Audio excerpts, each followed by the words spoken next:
I'm Mel, or known as One of the Stars. Online, it's pretty much the handle I go by.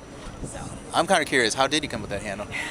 There's a story there, right? there is a story. A good story, right? It's kind of a lame story. But... Okay, I like name stories too. Okay, so when I first started online, I was a huge Soul Calibur fan, like huge. And I would go on to the Soul Calibur 2 forums and like post like fan art and all that stuff. And I had to think of a name, and then my favorite character at the time was Talum. And so her always tagline was something to do with wind and destiny. And at first it was Tom's Wind, which did not sound appropriate at all because it's for obvious reasons. So then I changed it, and I was like, oh, stars as in destiny, and then wind as in hers, so wind of the stars, wind of destiny. So how long have you had that title thing? Since like 03, 04, somewhere around there. Wow. Yeah, it's the first name I had it before I even started cosplaying. So when I just started doing costumes, I'm like, well, just use that. So that thing is almost almost a decade old. I guess so. Wow. So That's kind of crazy. So how long have you been cosplaying then? about 2004, I made my first costume, which was Cassandra from Soul Calibur 2. Big surprise. Back in 04 for our university's anime Halloween type party, and I was helping the vice president, the president, with the setup, and she's like, I really encourage you to make a costume. And at the time, like, I kind of remember seeing cosplay from back in the day, like when I would do like Sailor Moon research online, just kind of like, I want to know more about Sailor Moon, and I found people dressed up as it, but I didn't really understand the full concept of cosplay until later. And so I agreed, and my mom helped me make that first Cassandra. She sewed most of the dress, and I did like the pattern for the collar. I made the armor and like did my props and stuff like that. I look at it now, and it's hecka ghetto. Like, hecka ghetto. I'm like, what was I doing here? You know what the funny thing is a lot of cosplayers I talk to, they just think they're like, I can't believe I made it out of that. Oh, goodness gracious. And then the next one I did was Princess Serenity. And I use tissue lame for the circles, and all I did was put interfacing on the back of it and then cut it out, which obviously is still gonna fray. So, and I just like glued it on top to this dress, and it was a disaster. Okay, so, I'm curious, do you have any of these original early? I do, actually. You do? Even though they're crappy, they're like a lot of sentimental value, so I haven't gotten rid of them. And actually Cassandra, I revamped, the dress was nice because my mom made it, but the rest of it, like the collar and the armor and like the props, I remade them back in like 08, around there, and to make it actually look nice. So then I got a wig. Nicer. Now, so now I'm curious. That was 08, and now we're in 2012. Yeah. Now, do you now look back to 08 and think to yourself, I could do this even better today? Oh yeah. Yeah. Is this going to be something you come back to over the course of many years in the future, where you just kind of come back to that? Probably not that one, because I've done other Soul Calibur costumes, so I usually just end up doing different Cassandra outfits. Like this last Fan in May, I made a new Cassandra outfit. So I also did her sister Sophitia a lot too. So. I started costuming, and I liked costuming because I've always been kind of doing artistic things, either painting or anything. So I picked up sewing and started to learn how to sew as my replacement for like my artistic outlet. And I would just make the costumes because I thought it was fun. You know, I started doing, Sailor Moon is my end-all be-all like favorite anime, so I would do a bunch of Sailor Moon costumes, and then I found out there's things called conventions. And then I got online and was looking at it, and I looked at WonderCon. This was back in 06. 06? Okay. And I saw it, and I'm like, oh my god, that sounds like so much fun. My girlfriend, the president of the anime club, said, so you should try it. And so I saved up my money and took my boyfriend and my best friend at the time and said, hey, let's go. So when we went to WonderCon, and I had a blast. It was so much fun. Wait, so you actually don't live in North Cal, so was this like a road trip that you guys took? Yes, I'm actually from Reno, Nevada. So San Francisco is about 3.5, 4 hours away.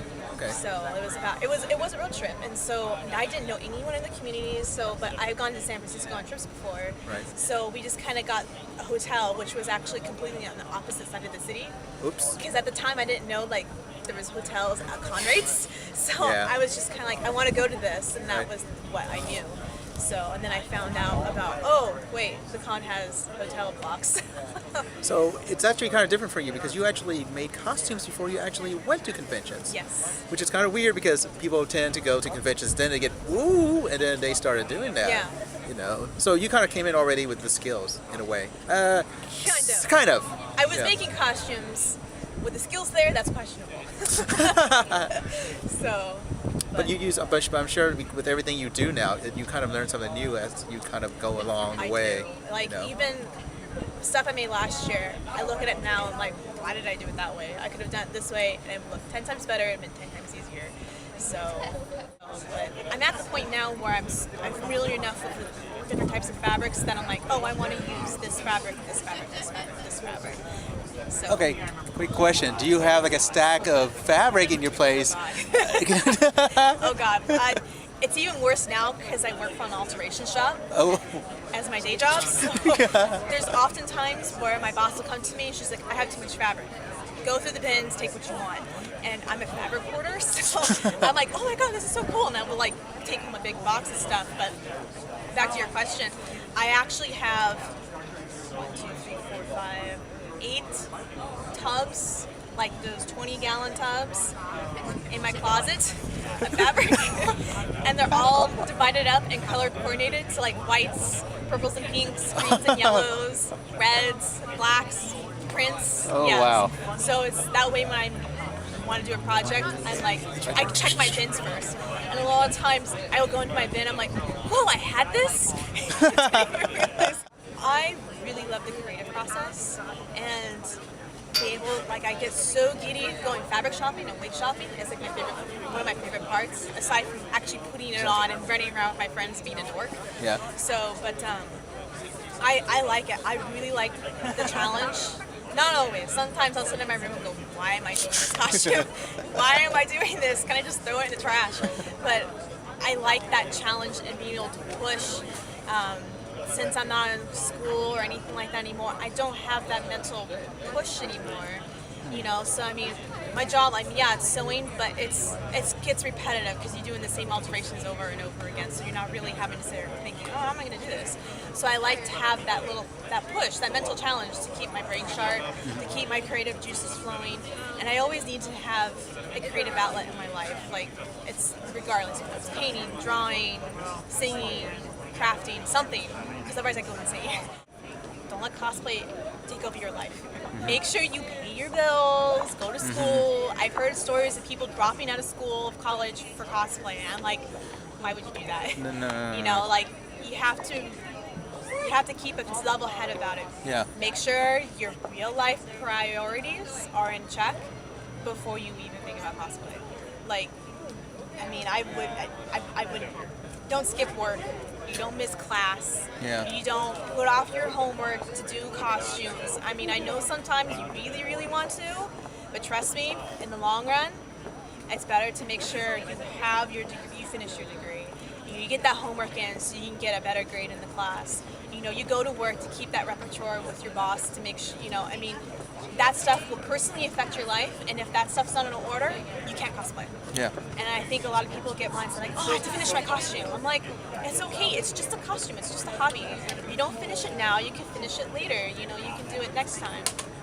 And, you know, and I admit sometimes it's really hard for me to think that, like, especially when I've spent months working on something or being really hardcore, it's really hard to find that time to go, okay, I need to be realistic about it. This is not going to get done. I need to put it down, put it aside, and just accept the fact it's not going to get done. And it was a lot harder for me to do that when I was younger. Now I have more of a realistic view and try to just go, okay, no. I noticed there's a lot more consistent competition, which I'm still on the fence if I like it. Because the reason I like it is that it does push people to be the best they can be, which I'm always a big fan of. To always push yourself to your limits, to be the best you can be for yourself. The flip side of that, people are not doing it for themselves sometimes. They're doing it so I can be better than this other person. Or I can be the best insert character here, which I don't think is necessarily healthy, and I'm noticing that a lot more. like there's a fine balance between healthy competition Yeah. and unhealthy competition. Yeah. And I'm afraid that it's starting to fall in the unhealthy more than it is that. And but I notice some people are trying to also counterbalance that by trying to be more helpful in the community, and that's I know myself and a lot of my friends, we try to make sure that people that are just starting out, or either friends that are in the same league as us, share information. Like go out there, do tutorials, put on panels, whatever. I mean, I remember when I started, a lot of people were very secret on how they did stuff. Like they didn't want to share what materials, techniques, and stuff like that. And to me, I feel that's kind of stupid, because you're a community, and I like the sense of a community, and I want to have that. And to me, I'm like, if someone comes up to me and asks me how I made something, I will sit there for an hour and tell you how I made my costumes from head to toe. Like I have no issue with me telling you how I made something. And I like the fact that more people are trying to have that mentality to counterbalance this attitude of like, well, I'm the best of the best kind of thing. So I mean, it's going both ways, and that's why with the younger crowd, why I think it's very important for us that've been in it for a while to put on events and do panels and tell these kids, because I notice it more in the younger crowds than people my age that've been doing it for a while, that it's not about the competition. It's not about the best of the best. It's about having fun, enjoying it, because you gotta remember, you're doing it for the love of the character. You're doing it because you're a fan, and not doing it to get cosplay famous. Do it to have fun. Do it because you love it, and if you're not enjoying it or having fun, then you're not doing it right. It's a really difficult costume that I'm trying to do, then chances are it's going to be the only new one I have for that show. If it's something easy, then I might make a couple of easy